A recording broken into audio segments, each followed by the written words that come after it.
이번 시간에는 60갑자 시단, 그러니까 일주 플러스 시주 시간입니다. 일주 플러스 시주 시간인데 그 5번째 시간이 되겠습니다. 오늘은 갑자일주의 임신시와 계유시 이렇게 이 두 개에 대해서 한번 알아보도록 하겠습니다. 자, 먼저 갑자일주가 임신시에 태어났다. 이렇게 갑자일주가 이 월과 연은 지금 미정인 상태고요. 여기는 이제 알 수가 없는 거고, 갑자일주가 임신시에 태어났을 경우가 어떻게 되느냐 이렇게 살펴볼 필요가 있는데, 이 경우는 갑자일주가 임신시라고 하게 되면은 여기에서 이제 임신시의 시지, 요 시지를 살펴는데 시지에서 갑목일간이 어떻게 되느냐, 이것은 절지에 놓입니다. 일간은 절지에 놓이게 되고 포태상으로 절지에 놓이게 되고 임수는 생지에 놓이게 됩니다. 임수, 그러니까 임수 편인이죠. 편인 임수는 이것은 이제 생지에 놓이게 되고, 그 다음에 이 신금은 천간에 있는 경금에 이 경금에 녹이 되겠습니다. 그래서 경금은 천간에 있는 경금은 어딘가에 있다면 이 경금은 신금에서 녹지가 되는 그런 관계가 돼서 일간은 매우 약하고 이 편인과 그 다음에 칠살 이것들의 기운은 매우 강한 그런 구조가 됩니다. 그래서 이 갑자일주 임신시는 항상 어떤 문제에 봉착하기가 쉬우냐 하면은 도식이죠.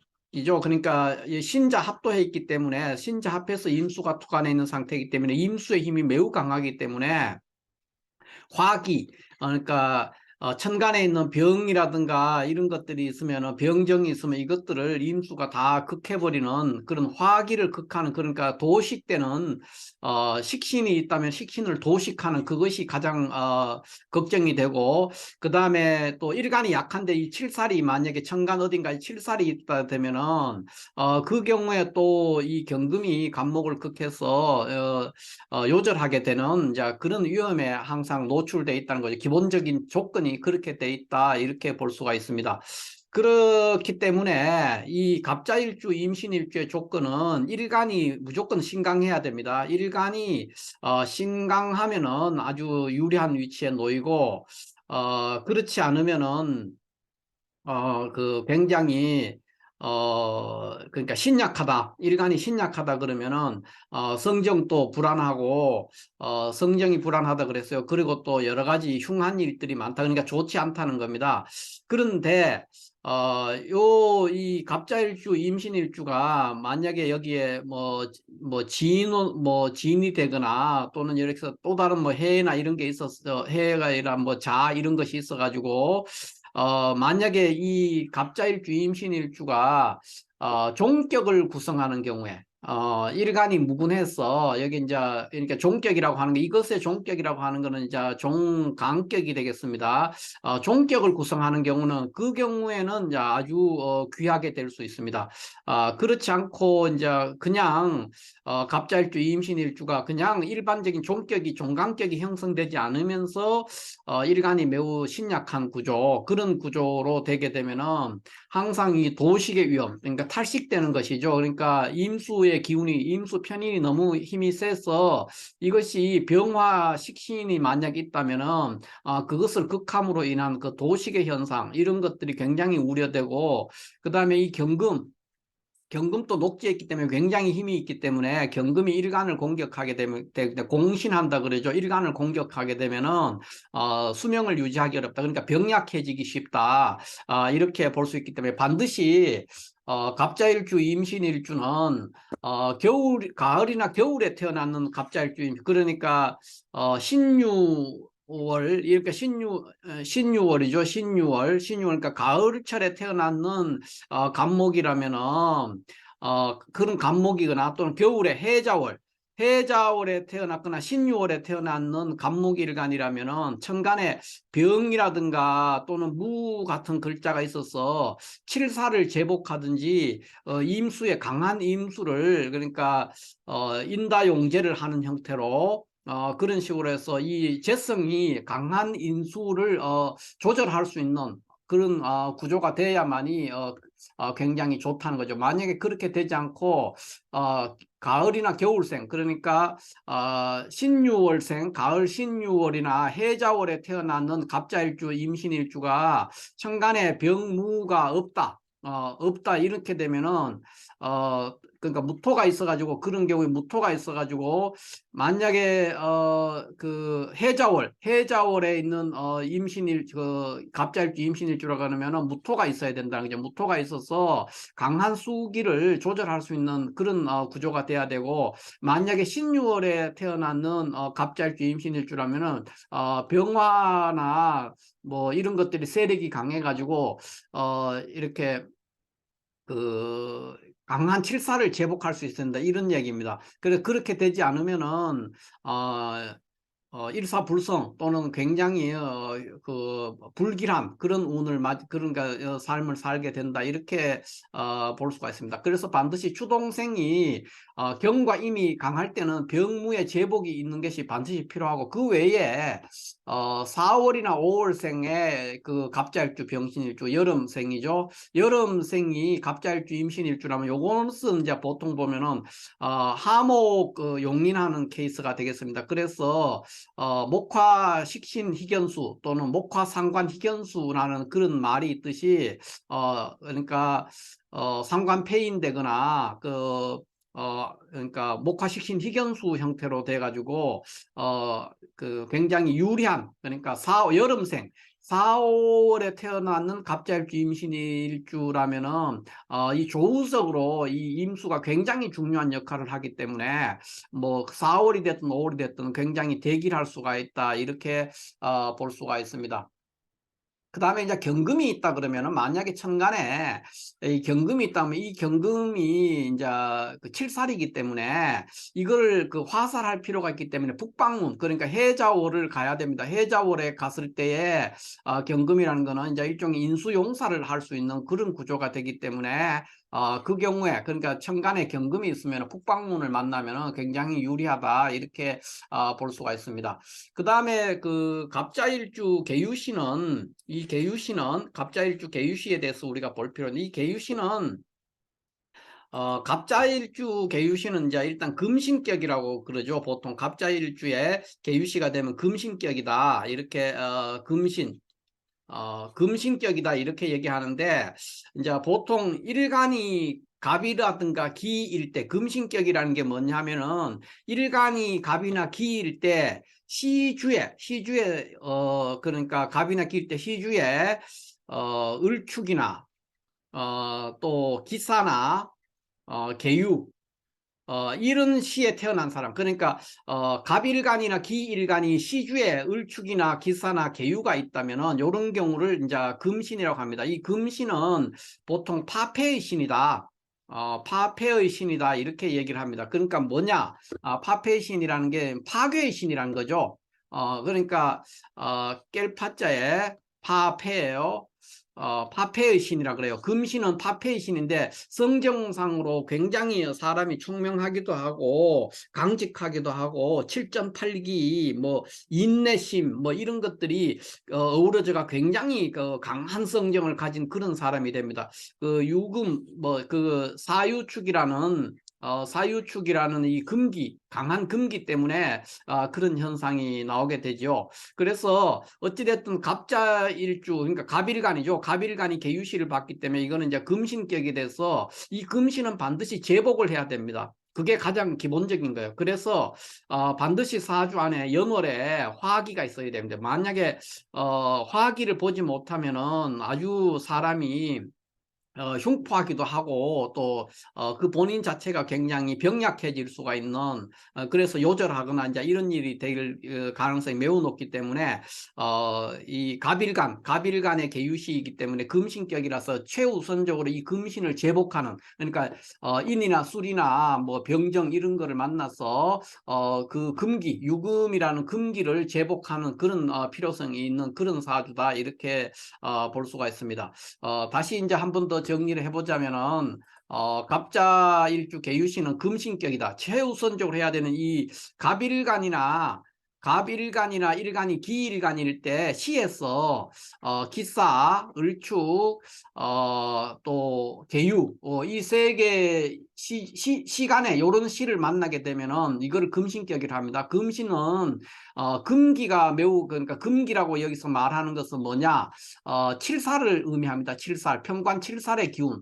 그 기운이 너무 강하기 때문에 반드시 제복을 해야 되는 그런 문제가 있습니다. 그래서 제복을 하려면 금을 제복하려면 화기가 필요하기 때문에 사주 안에 화기가 없는 갑자일주 계유시라면은 아주 발복하기가 어렵다. 뭐 이렇게 볼 수가 있습니다. 이게 이제 갑자일주 계유시의 하나의 도드라진 특징이다 이렇게 볼 수가 있고요.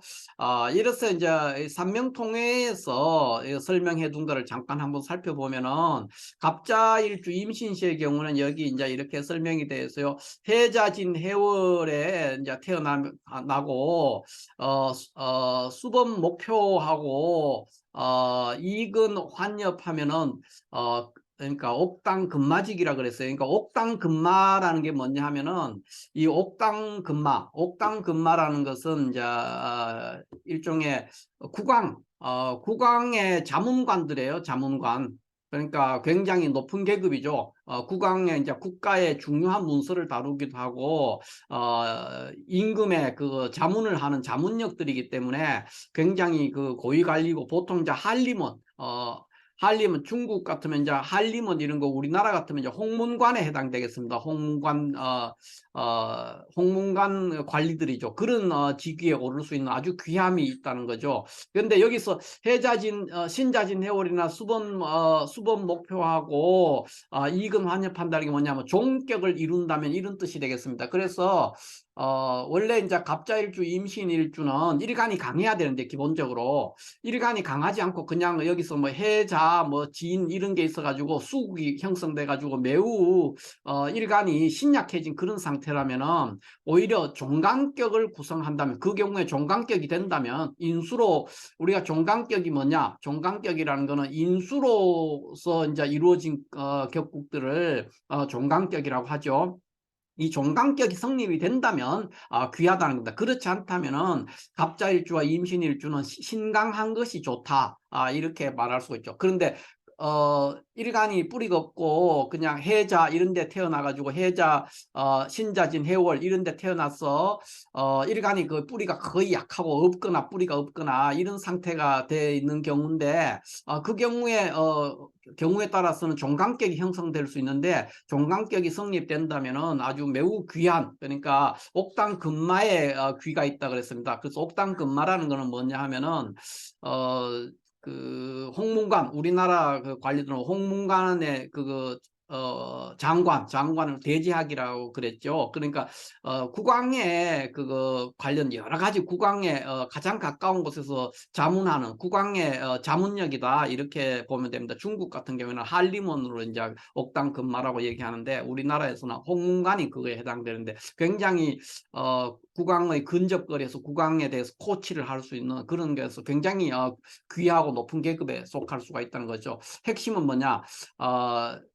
이 갑자일주 임신일주가 종간격이 형성이 될 때 그렇지 않다면 갑자일주 임신일주는 가능하면 신강해야 된다. 그래야만이 되고 또 그 경우에는 병이나 무 같은 것이 있어가지고 강한 강한 칠살과 강한 이 인수를 병이나 무로서 제복해야만이 귀하게 됩니다. 그러니까 종간격이 형성되지 않을 때는 병이나 무가 있어야만이 발복할 수 있고 신강해야 된다. 그 경우에. 그런데 만약에 굉장히 신약한데 해자월이라든가 신자진 해월 이런 데 태어나가지고 매우 신약할 때 경우에 따라서 종간격이 형성된다면 매우 옥당금마의 귀가 있다. 그러니까 매우 귀하게 될 수 있다. 이렇게 볼 수가 있겠습니다.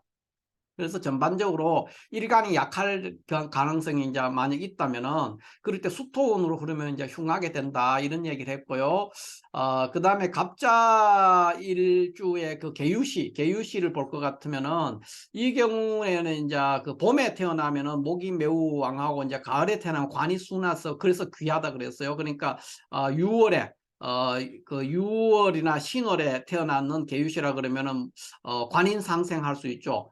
정관 폐인할 수 있고 살인 상생할 그 살용 인수를 할 수 있죠. 그래서 귀하게 될 수 있습니다. 만약에 6월에 관이 잡하지 않고, 그러니까 관살이 혼잡되지 않고 그렇다면은 6월에 관이 그러니까 순하다면은 귀하게 된다 이렇게 얘기했고요. 만약에 그런데 이제 6월에 뭐 그 갑인데 여기에 뭐 경금이 떠 있거나 이런 식으로 해서 관살 혼잡이 이루어지거나 또는 칠살이 많이 있는 경우 그렇게 되게 되면은 그렇게 된 구조에서 그 칠살을 제복하지 못함이 있으면은 아주 흉하게 된다 그랬어요. 그러니까 만약에 관살 그러니까 칠살이 섞여 있거나 칠살이 너무 많거나, 그러니까 관살이 혼잡돼 있거나 칠살이 너무 많거나, 갑자일주 계유시가 이 연월에서 뭐 예를 들어 신월에 경신월 이렇게 될 수가 있죠. 갑자일주 계유시가 경신 월주에 뭐 여기 또 신금이 있거나 뭐 신유 연애 이런 식으로 되면은 관살이 혼잡되죠. 관살이 섞이게 되고 또 관이 순하지 않습니다. 6월 관이 순하지 않게 되는 그런 구조가 되는데, 그 경우에 뭐 지지에서 인이라든가 술이라든가 이렇게 같이 있어가지고 화기가 동하지 않으면은 이런 경우에는 아주 매우 흉하게 되는 그런 구조가 됩니다. 갑자일주 계유시는 그 자체가 금신격이기 때문에 반드시 화기가 필요한 일주라는 거죠. 요 구조는 반드시 화기가 있어야만이 금신을 제복할 수 있어서 길하게 되는데, 그렇게 관살까지 있으면서 화기가 없고 수만 보면은 사람의 성정이 매우 흉포하고 병약해질 수가 있다. 그래서 요절한다. 이런 거 일사불성이다. 이렇게 설명할 수가 있겠습니다.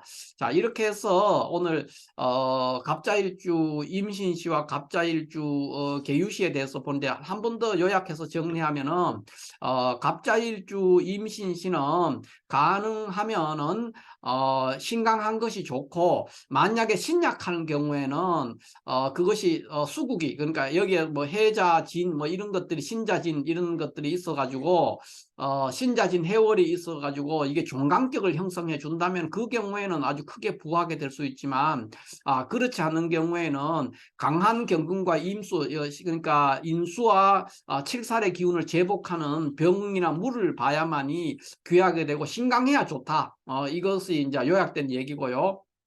갑자일주 계유시는 금신격이 형성이 되는데, 금신이라는 게 뭐냐? 금신이라는 거는 일간이 갑이나 기일 때, 금신이라는 건 일간이 갑이나 또는 기일 때 시주에서 이렇게 계유를 보거나 을축을 보거나 기사를 보는 경우, 이 경우를 우리가 금신격이다 이렇게 얘기하는데, 이 금신격은 반드시 화기를 봐서 이 화기가 금기운을 제복할 수 있어야 됩니다. 그래서 지지에 뭐 인술 이런 게 있거나 인호술 이런 것들이 있거나 또는 병정 이런 것들이 있어서 이 계유에 있는 그 강한 칠살의 기운, 금신의 강한 칠살 기운을 제복하지 않으면은 아주 불리한 위치에 놓일 수 있다 이렇게 볼 수가 있습니다. 그래서 만약에 이 금신이 제복이 인호술 화국을 만나서 제복이 된다면은 덕성도 좋고 사람이 굉장히 그러니까 순수하게 돼서 귀하게 될 수가 있다 이렇게 설명할 수가 있습니다. 핵심은 갑자일주 계유신은 금신격이므로 이 금신을 제복한 화기를 봐야만이 발복할 수 있다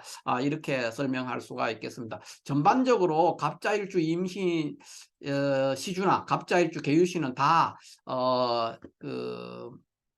여름생, 그러니까 여름생이나 또는 화기를 보는 것이 이롭다 이렇게 말할 수 있습니다. 화기를 보면 보통 이제 상관폐인이 되거나 4, 5월 여름에 태어나게 되면 이 두 개는 다 여름에 태어나면 상관폐인이 되거나 그 하목용인을 할 수 있는 그런 구조가 돼서 목화시킨 희견수, 목화상관 희견수라는 그런 말을 할 수 있는 그런 아주 귀한 격이 될 수가 있기 때문에 4월이나 5월에 태어났는 갑자일주 계유시나 갑자일주 임신일주는 귀하게 될 가능성이 매우 높다 이렇게 설명할 수가 있겠습니다. 자, 이렇게 해서 오늘은 일시주론, 그러니까 육식갑자 시단에서 일시주론, 그거에서 갑자일주의 임신시와 갑자일주 계유시에 태어나는 사주에 대해서 간략하게 한번 공부해 봤습니다. 감사합니다.